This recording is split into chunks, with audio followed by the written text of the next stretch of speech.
अब आगे बढ़ने के अलावा और कोई चारा नहीं है। कुछ दूर जाने पर सुरंग खत्म हो गई और हमारे सामने एक खाई आ गई। आगे का रास्ता उस खाई के दूसरे छोर पर मौजूद है। मैंने एक पत्थर नीचे फेंक कर गहराई का अंदाजा लगाया तो पाया कि खाई बहुत ही गहरी है। रेबेका ने हिम्मत दिखाई और सुरंग की छत पर मौजूद एक पत्थर को पकड़कर लटक गई। फिर उसने छत पर मौजूद एक दरार में एक क्लाइंबिंग हुक फंसा दी और उसमें एक रस्सी अटका दी। इसी तरह वह छत पर हुक लगाकर उसमें रस्सी डालती हुई आगे बढ़ने लगी। किसी तरह मशक्कत करती हुई वह सुरक्षित खाई को पार कर गई। सभी रस्सी के सहारे खाई के दूसरे छोर पर आ गए। अब केवल जूनो ही बची है। उसने सोचा कि यह हुक और रस्सी आगे हमारे काम आ सकती है। उसने रस्सी से लटक कर आने के बजाय रस्सी का एक सिरा अपनी बेल्ट से बांधा और छत पर लटक गई। फिर वो हुक और रस्सी को निकालती हुई आगे बढ़ने लगी। उसने किसी तरह 3 हुक निकाल लिए, पर उसने जैसे ही चौथे हुक को खींचा तभी दरार से उसकी पकड़ छूट गई और वह गिरकर रस्सी के सहारे लटक गई।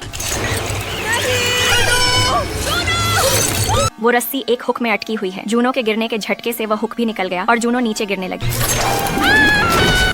खुशकिस्मती से रस्सी का दूसरा छोर हमने पकड़ रखा था, जिससे जूनो खाई में नहीं गिरी। हमने उसे ऊपर खींच लिया। जूनो की जान में जान आ गई। इस दौरान रेबेका के हाथ में रस्सी के घर्षण के कारण चोट आ गई। बैथ ने उसके हाथ में पट्टी बांध दी।